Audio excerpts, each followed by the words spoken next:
جلسہ کا، جنہوں نے اورنگ آباد کی اس مقدس اور بابرکت زمین پر عاشقان رسول کے اس بے مثل و مثال عظیم الشان ہزاروں کی تعداد میں حاضر ہوئے شریک عاشقان رسول سے خطاب کرنے کے لیے مجھ کو دعوت دی، اور اللہ رب العزت کا احسان شکر بجا لاتا ہوں کہ پروردگار نے آج کی اس بابرکت مجلس میں شریک ہونے کا مجھ کو موقع عنایت فرمایا۔ پیارے بزرگوں اور دوستو، آج کے جلسے کا ایک بہترین عنوان ادب مصطفیٰ صلی اللہ علیہ وآلہ وسلم، سرکار کے ادب کے تعلق سے میں کچھ بات آپ کی خدمت میں عرض کروں۔ پہلے یہ بات بتا دوں کہ اگر ادب ہے تو انسانیت ہے، اور اگر ادب نہیں ہے تو پھر انسانیت بھی نہیں ہے۔ لوگ کہتے ہیں ہم میں اور جانور میں فرق یہ ہے کہ ہم بات کرتے ہیں اور جانور بات نہیں کرتا۔ میں کہتا ہوں شاید جانور سے بات کرتا ہے۔ ہم میں اور جانور میں بات کا فرق نہیں ہے، ہم میں اور جانور میں ادب کا فرق ہے۔ مسلمان انسان وہ ہوتا ہے جو ادب کرتا ہے، جانور وہ ہوتا ہے جو کسی کا ادب نہیں کرتا۔ مسجد کے امام صاحب کو بھی بھونک دیتا ہے تو کبھی سیٹھ صاحب کو بھی بھونک دیتا ہے۔ تو جانور ادب نہیں کرتا، جانور کو امام کی تمیز نہیں ہے، مولانا کی تمیز نہیں ہے، مسجد کے صدر معتمد کی تمیز نہیں ہے، سیٹھ صاحب کی تمیز نہیں ہے، حضرت جی کی تمیز نہیں ہے، جماعت میں آنے والے لوگوں کو بھی نہیں تمیز نہیں ہے۔ پیارے بزرگوں اور دوستو،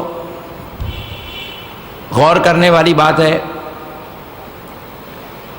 حق اور ایمان بھی یہی ہے کہ اہل سنت والجماعت اسی جماعت کو کہتے ہیں جس کا پورا دار و مدار ادب پر ڈیپینڈ ہے۔ کئی لوگ پوچھتے رہے کہ بھائی اہل سنت والجماعت میں اور دیگر 72 جماعتوں میں فرق کیا ہے؟ ٹوپی تو آپ بھی پہن رہے ہیں، ٹوپی وہ بیچارہ بھی پہن رہا ہے، داڑھی آپ بھی چھوڑ رہے ہیں، داڑھی وہ 72 جماعت والے بھی چھوڑ رہے ہیں، کالے کپڑے تو سنی لوگ بھی پہنتے ہیں، انہیں بھی کالے کپڑے پہن رہا ہے۔ فرق کیا ہے؟ فرق بس اتنا ہے کہ وہ بے ادب ہے اور ہم ادب والے ہیں۔ فرق بس اتنا ہے، جھنڈے کا، فاتحہ کا، سلام کا فرق نہیں ہے۔ یہ تو ہماری خوش نصیبی اللہ نے ہم کو دینے کی توفیق عطا فرمائی ہے۔ یہ تو ہماری خوش نصیبی ہے کہ اللہ نے ہمیں فاتحہ والا بنا دیا ہے، عوددانوں کے گھر میں پیدا کر دیا ہے۔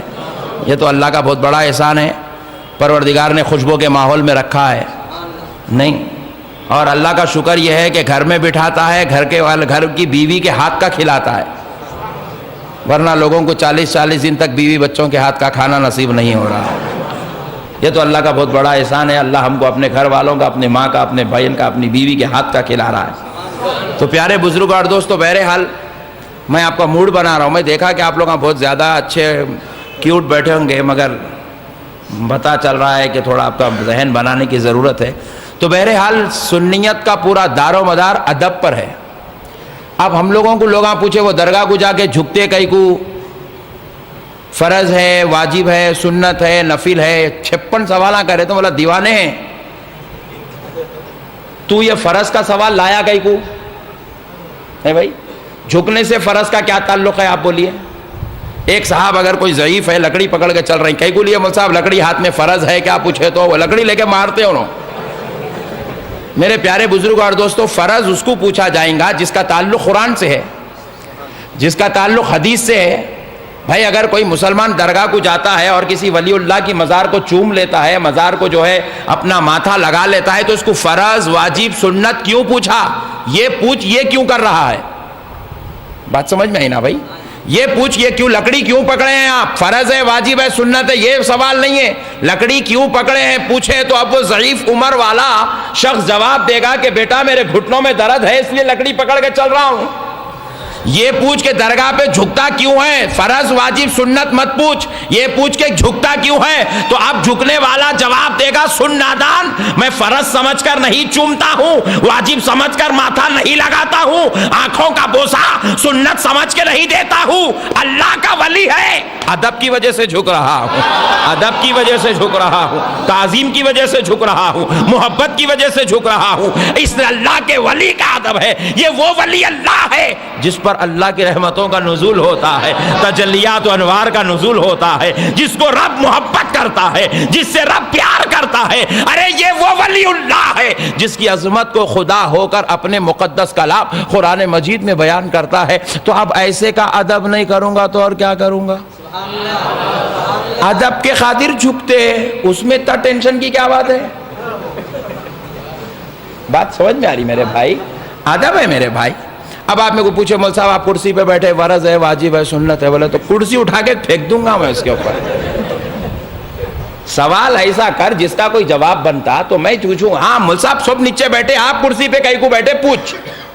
سوال کو سوال کے ڈھنگ سے کر، سوال کو ایسا مت کر کہ امت میں فتنہ پیدا ہو جائے۔ جب اگر سوال کو سوال کے انداز میں ڈھنگ سے کیا جائے گا تو میں جواب دوں گا، اگر میں نیچے بیٹھ جاؤں گا تو لوگوں کو میرا چہرہ نظر نہیں آئے گا، تاکہ لوگ مجھے اچھی طرح دیکھ لے، اس لیے کرسی پر بیٹھا ہوں۔ سوال کو سوال کے انداز میں کریں گے تو جواب ملے گا۔ تو بہرحال میں آپ کو ادب بھی بتا رہا تھا اور وہ مسئلہ بھی صاف کر لے رہا تھا درگاہوں، کیونکہ یہ درگاہ والا شہر ہے، یہ اولیاء اللہ کا شہر ہے۔ پورے ہندوستان میں اگر کہیں نگینہ رہتا ہے تو وہ خلد آباد، دولت آباد، اورنگ آباد کو کہا جاتا ہے۔ لوگوں نے مجھ سے کہا کہ کشمیر ہندوستان میں جنت ہے، میں کہتا ہوں نہیں، تو خلد آباد کو آ، تجھے جنت کا صحیح نظارہ دیکھنے کا موقع ملے گا۔ تو خلد آباد کو آ جا، دولت آباد کو آ جا، تو اورنگ آباد کو آ، تجھے صحیح جنت کا نظارہ دیکھنے کا موقع ملے گا۔ آپ آئندہ سے درگاہ کو گئے تو چومنے کے واسطے پیچھے نہ ہٹو، اور چومنا چمانا تو اہل سنت کا کام ہے۔ کیا میرے بھائی؟ ہمارے پاس دیکھو، آپ بزرگوں کو دیکھے ہاتھ چومنا، اماں جان کو دیکھے پیراں چومنا، بابا جان کو دیکھے ماتھا چومنا، بیٹے کو دیکھے تو چومنا، ولی اللہ کی مزار کو دیکھے تو چومنا، جھنڈا دیکھے تو چومنا، قرآن شریف دیکھے تو چومنا۔ ارے حد تو یہ ہے کعبہ دکھے تو کعبے کو چومنا۔ اور انہیں ڈپلیکیٹ قسم کا ہے میرے بھائی۔ دیکھیے، اگر چومنے سے الرجی ہے، اگر چومنا شرک ہے، چومنا ناجائز ہے، چومنا بدعت ہے، چومنا گناہ ہے، چومنا اسلام کے خلاف ہے، تو پھر یہ جتنے لوگ آج حج کو جا رہے ہیں، عمرہ کو جا رہے ہیں، ذرا ان سے پوچھو میرے بھائی، کعبۃ اللہ شریف میں جب آپ جائیں گے ہندوستان سے تو احرام باندھ کے جائیں گے نا بھائی؟ چاہے عمرہ کی نیت سے جائیں، چاہے حج کی نیت سے جائیں، احرام باندھ کے جائیں گے۔ احرام باندھ کے جانے کے بعد اب آپ کو کرنا ہے طواف۔ طواف اس وقت تک آپ شروع نہیں کر سکتے جب تک آپ حجر اسود کو نہیں چوم لیتے۔ حجر اسود کو چومنے سے طواف شروع ہوتا ہے۔ اب آپ ذرا غور کیجئے، حجر اسود ہے کیا؟ خدا ہے؟ نبی ہے؟ رسول ہے؟ نہیں، پتھر ہے۔ کیا ہے بھائی ذرا بولیے؟ میرے بھائی، انہوں پتھر کو چومتا، یہ پورے جماعت والے پتھر کو چوم رہے نہیں چوم رہے؟ بولو میرے بھائی۔ اگر میں پیچھے ٹھہر کے شرک بولا تو بولو نا جی بھائی۔ یہاں درگاہ کو چومے تو شرک ہوتا، وہاں جا کے پتھر کو چومے تو ثواب ہوتا۔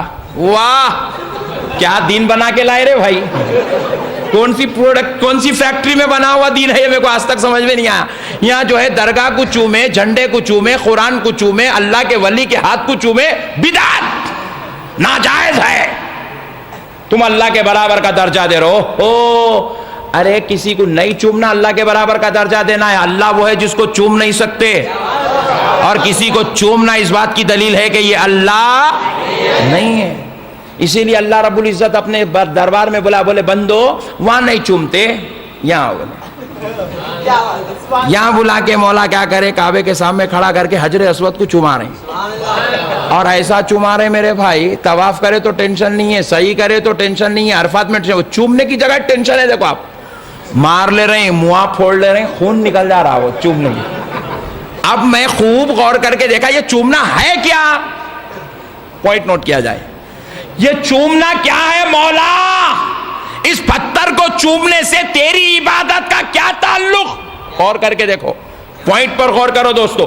سجدہ کر رہے ہیں رب کے سامنے, سر جھکا رہے ہیں, عبادت سمجھ میں آ رہی ہے. رکوع میں جا کر سبحان ربی العظیم سبحان ربی العظیم کہہ رہے ہو, عبادت سمجھ میں آ رہی ہے. قاعدے میں بیٹھے ہو, اشہد ان لا الہ الا اللہ وحدہ لا شریک لہ واشہد ان محمدا عبدہ ورسولہ کہہ کر خدا کی تسبیح اور تحمید بیان کر رہے ہو, وحدہ لا شریک ہونے کا اعلان کر رہے ہو, حبیب پاک کی رسالت کا تذکرہ کر رہے ہو. عبادت سمجھ میں آ رہی ہے. پتھر کو چومنا یہ عبادت کیا ہے؟ تو رب نے جواب دیا, بندے حقیقت میں یہ عبادت نہیں ہے, یہ ادب ہے.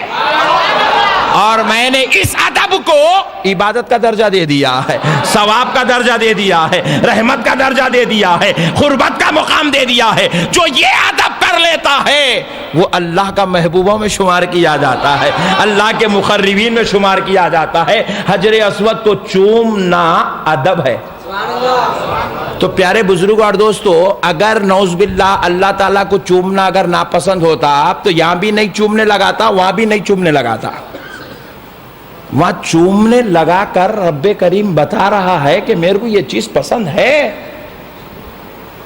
تبھی تو رب کریم اپنے بندوں کو اپنے جو ہے محبوبوں کے بارگاہوں میں بھجواتا ہے, دیکھتا ہے, ادب کرتا نہیں کرتا.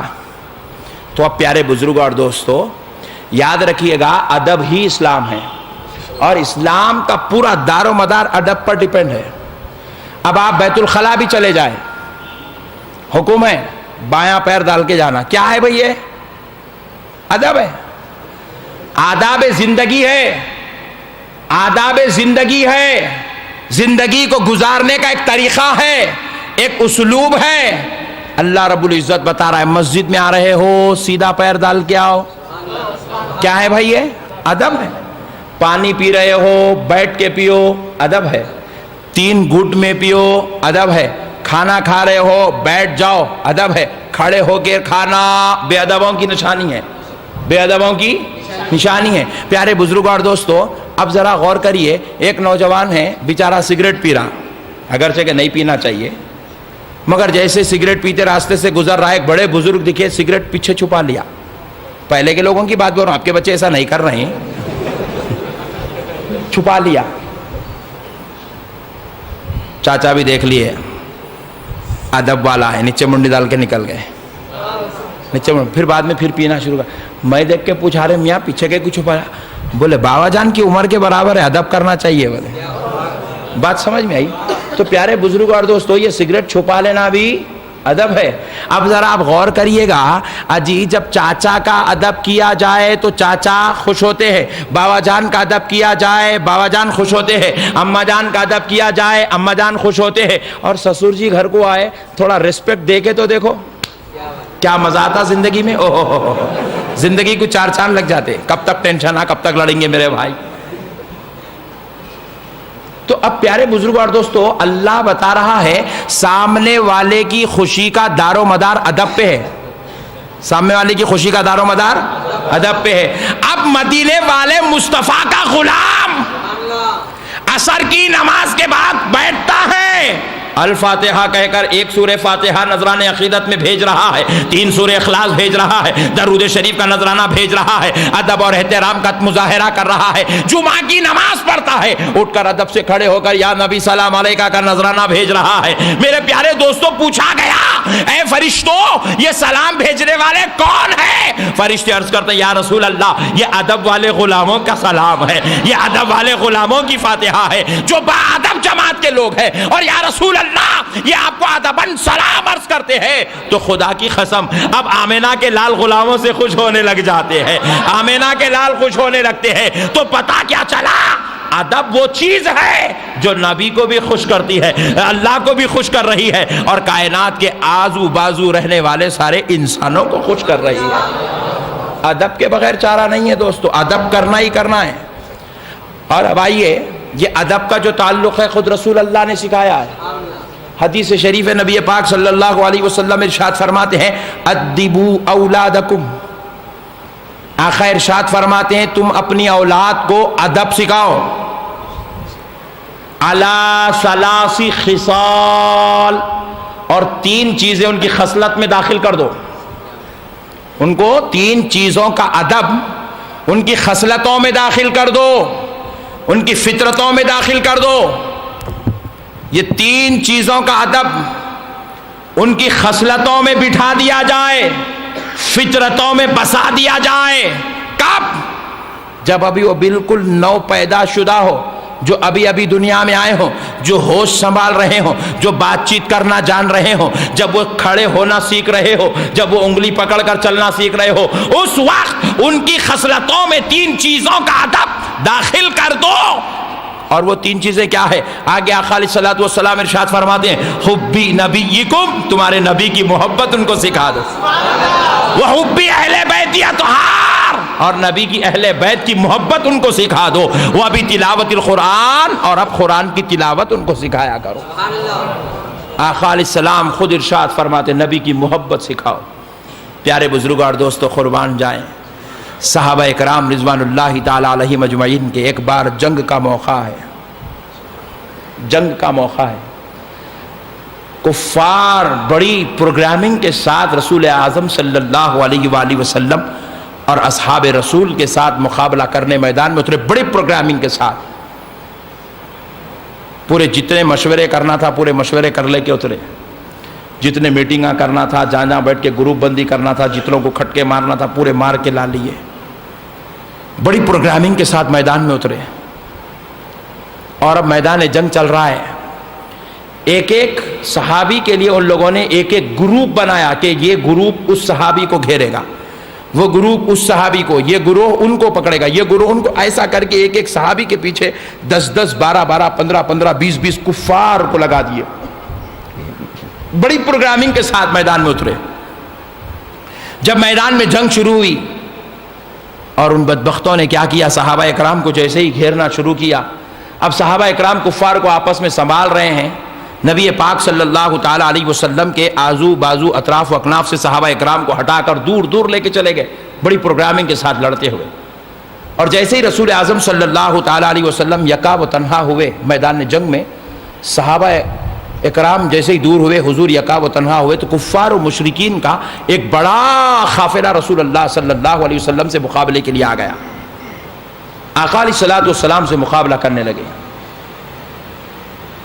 اور اب نبی پاک صلی اللہ تعالی علیہ وسلم پر ٹوٹ پڑنے والی سینکڑوں کی اس ٹولی کا آقا علیہ السلام بڑی شجاعت و بہادری کے ساتھ مقابلہ کر رہے ہیں. بڑی بہادری کے ساتھ آقا علیہ السلام ان سے مقابلہ کر رہے ہیں.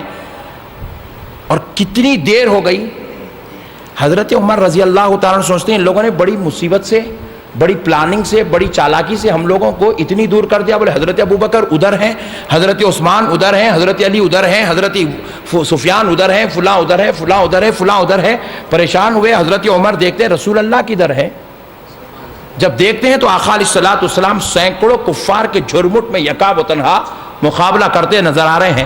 حضرت عمر نے اعلان کیا صحابیوں ان کافروں کو چھوڑو اور رسول اللہ صلی اللہ تعالی علیہ وآلہ وسلم کی طرف آؤ، کیونکہ آقا علیہ السلام پر کفار ٹوٹ پڑ رہے ہیں. اگرچہ کہ کسی کافر نے رسول اللہ کو نہ ضرب لگایا نہ تو آقا علیہ الصلوۃ والسلام کو کسی قسم کا زخم پہنچایا، لیکن آقا علیہ السلام کو کفار کے بیچ میں دیکھ کر حضرت عمر کو رہا نہ گیا.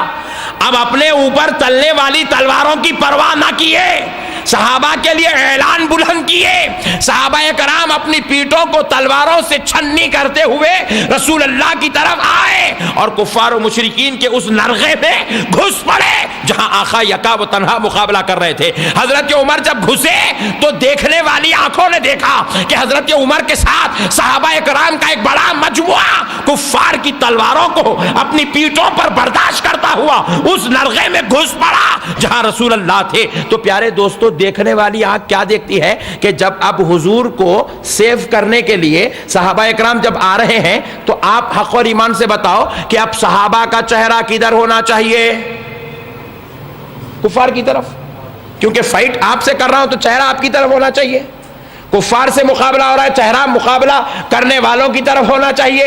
لیکن دیکھنے والی آنکھوں نے دیکھا صحابہ کا چہرہ کفار کی طرف نہیں ہے، مدینے والے مصطفیٰ کی طرف ہے، آقا علیہ السلام کی طرف ہے. اب صحابہ ایسے پلٹ کر پیچھے مقابلہ کر رہے ہیں مگر نبی کی طرف چہرہ رکھے ہوئے، پیچھے پلٹ کر مقابلہ کر رہے ہیں، پیچھے پلٹ کر تلواروں کا جواب دے رہے ہیں، نرغے میں گھس پڑے ہیں، کسی کی گردن پر تلوار چل رہی ہے، کسی کے بازو پر تلوار چل رہی ہے، مگر صحابی پلٹ نہیں رہا ہے۔ حضور کہتے ہیں عمر ادھر پلٹ کر مقابلہ کرو۔ حضرت عمر کہتے یا رسول اللہ قسم رب ذوالجلال کی عمر شہید ہو جائے گا مگر اپنے آقا کو پیٹ نہیں بتائے گا، اپنے آقا کو پیٹ نہیں بتائے گا۔ اللہ اللہ، ذرا غور تو کرو مسلمانوں، یہ ہے صحابہ، یہ ہے ادب مصطفیٰ، یہ ہے تعظیم و محبت مصطفیٰ۔ صحابہ کرام نے اپنی جان دینا گوارا کی لیکن نبی کی بے ادبی کو گوارا نہیں کیا۔ میدان جنگ میں بھی صحابہ کرام نے نبی پاک صلی اللہ تعالیٰ علیہ وسلم کے ادب و احترام میں رائے برابر کا فرق آنے نہیں دیا۔ حضرت ام خلاد رضی اللہ تعالیٰ عنہ جلیل القدر صحابیہ، جن کے شوہر میدان جنگ میں شہید ہو جاتے ہیں، بیٹا جوان ہوا، جنگ کا اعلان ہوا، آپ نے اپنے بیٹے کو بھی میدان جنگ میں بھیج دیا، رسول اللہ صلی اللہ علیہ وسلم کی اسلام کی خدمت کے لیے بھیج دیا۔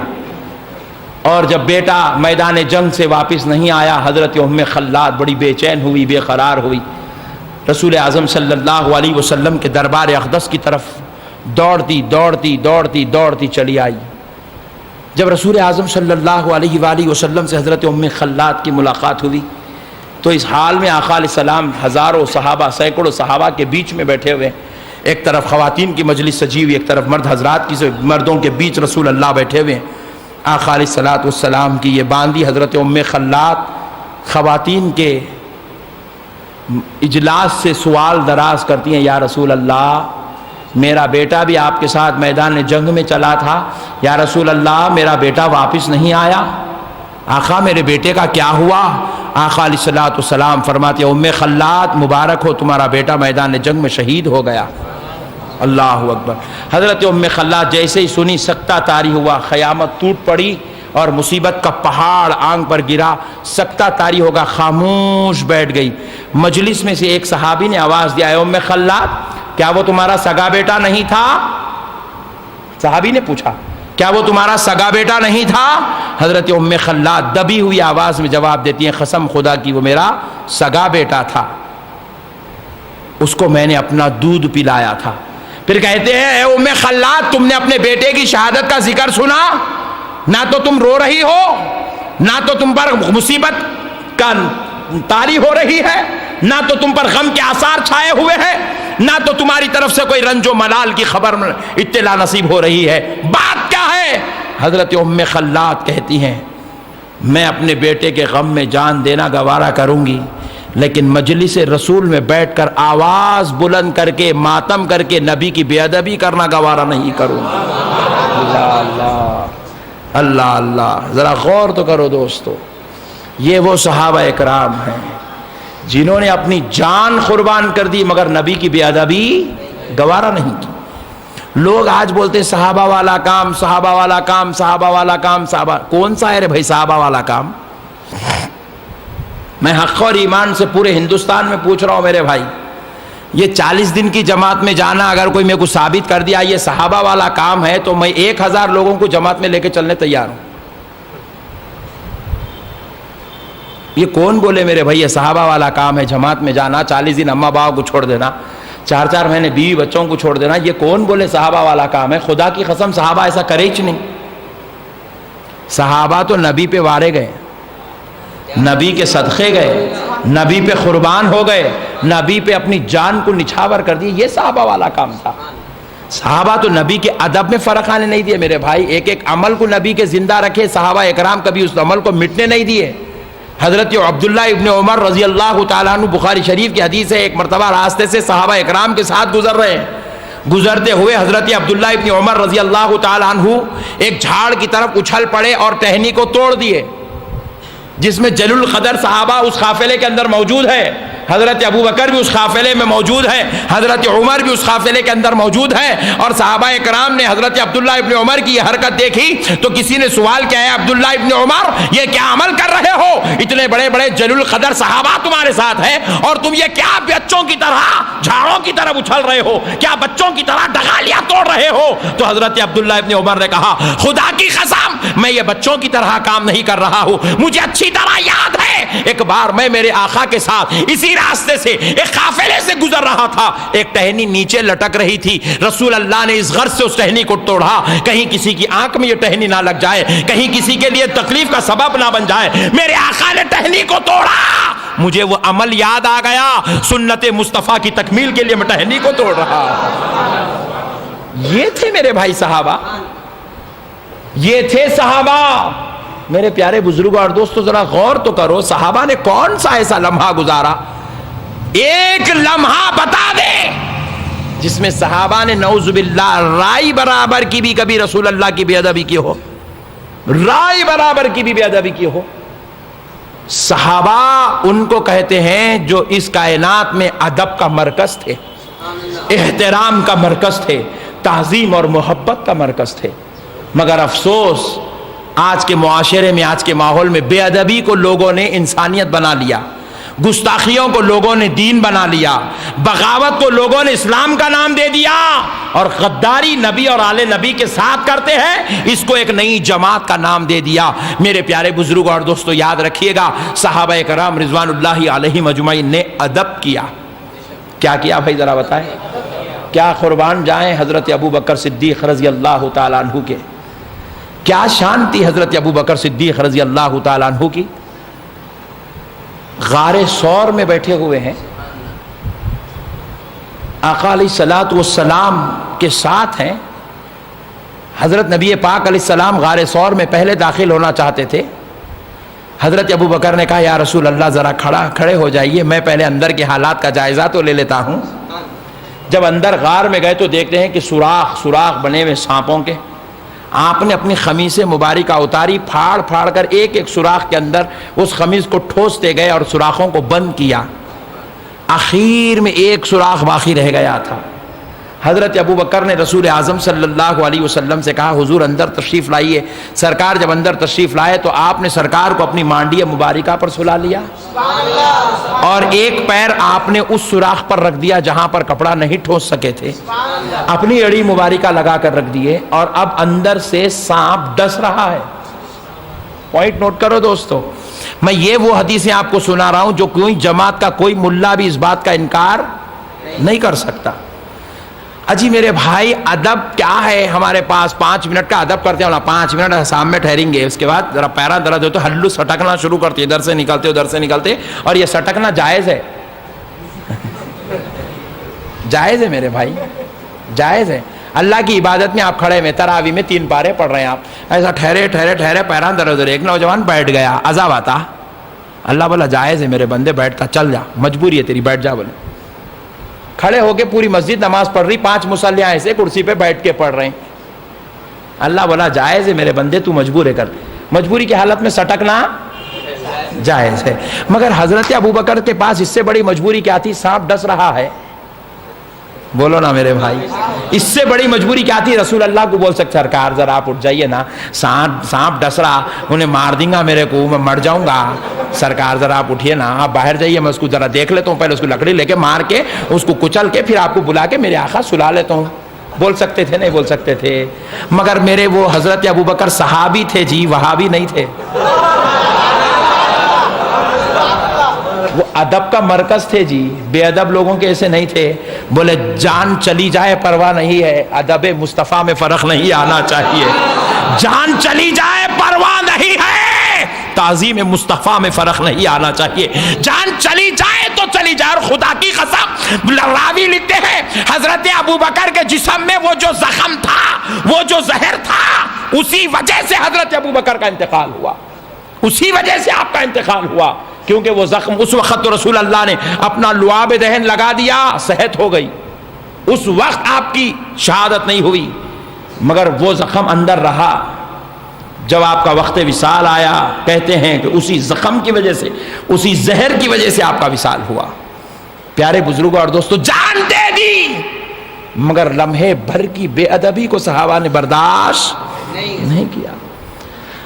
اب میرے کو لوگ پوچھتے مول صاحب سلام کھڑے ہو کے کئی کو پڑھتے، تو بولا کیسا پڑھنا رے بھائی، پھر بیٹھ کے پڑھ سکتے نا، ایسا بولنا چاہ رہا تو سیدھا بول، اوپر سے کئی کو آ رہا۔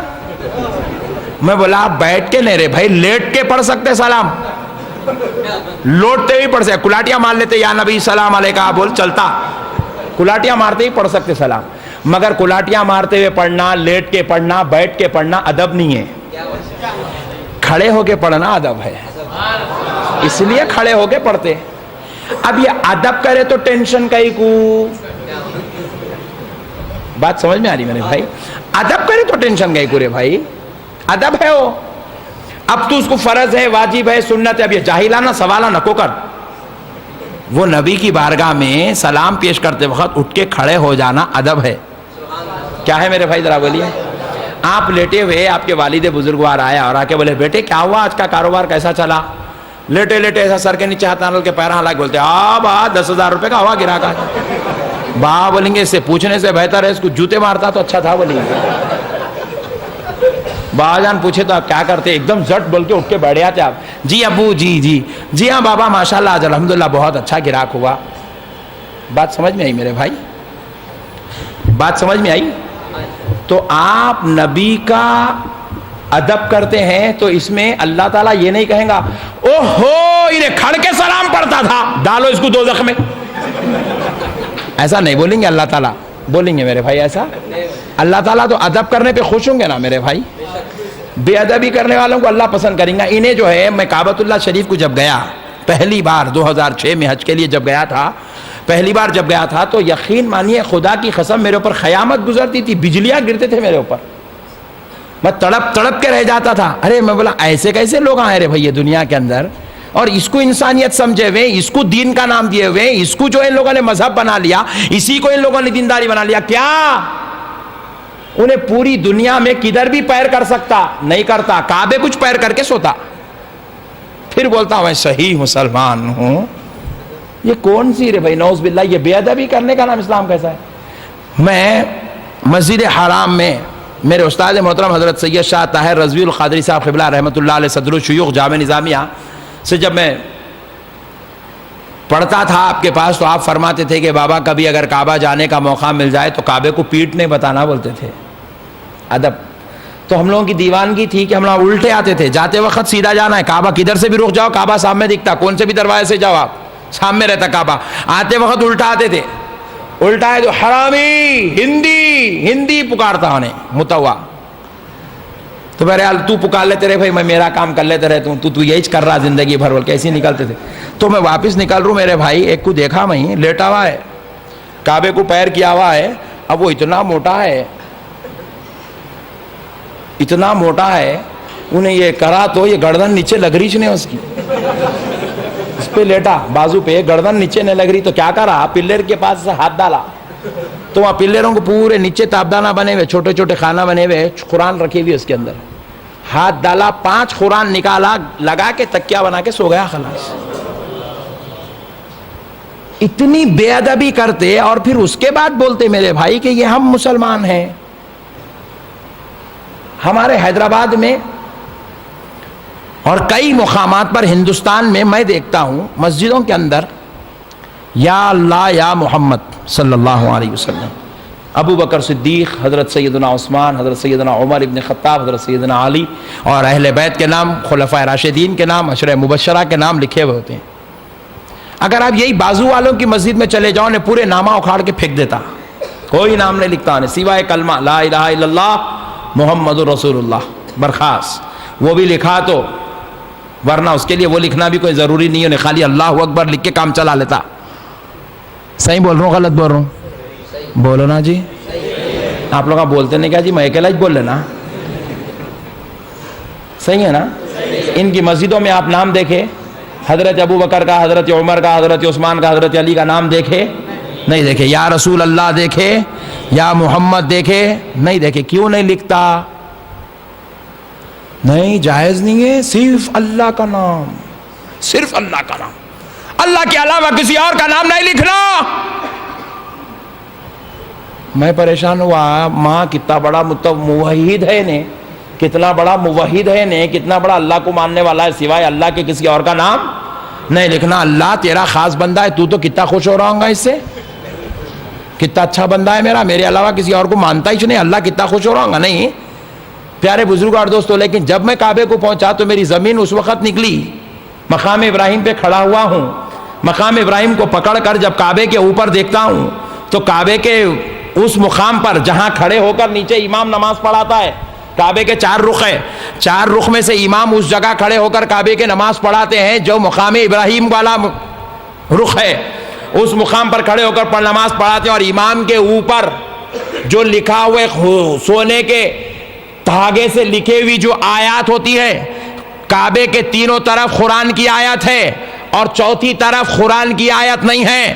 اب جاؤ یہاں سے جا کر انٹرنیٹ کھولو, کعبے کا غلاف دیکھو, کعبے کے غلاف پر وہ مقام دیکھو جہاں کھڑے ہو کر کعبے کا امام نماز پڑھاتا ہے, اور اوپر والی جگہ پر دیکھو وہاں پر کوئی قرآن کی آیت لکھی ہوئی نہیں ہے, کوئی حدیث لکھی ہوئی نہیں ہے, اللہ رسول کا نام نہیں ہے, صحابہ اور خلفاء کا نام نہیں ہے, بلکہ خادم الحرمین شریفین عبداللہ بن عبدالعزیز کا نام لکھا ہوا ہے.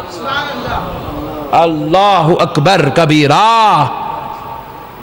اللہ کے گھر میں صحابہ کا نام لکھے تو ناجائز ہے, اور کعبے کے غلاف پر شرابیوں کا نام لکھنا جائز ہے. یہ کون سا دین ہے میرے بھائی؟ میرے کو آج تک سمجھ میں نہیں آیا یہ دین. یہ بادشاہوں کے نام لکھنا جائز کب سے ہو گیا؟ یہ مسجد کے دروازے اگر آپ کو بولے کوئی بھی نام رکھو بھئی, دروازوں کے نام رکھو, دروازے کا نام رکھیں گے باب ابو بکر؟ نہیں رکھیں گے. دوسرے نام رکھیں گے باب عمر, تیسرے کا نام رکھیں گے باب عثمان, باب علی, باب حسن, باب حسین. 6 دروازے کمپلیٹ. لیکن صدر صاحب بولے نہیں نہیں نہیں, میں اتنی محنت کر کے چندہ لا کے بناؤں, میرا نام رکھو. بولے باب عبد الجلیل.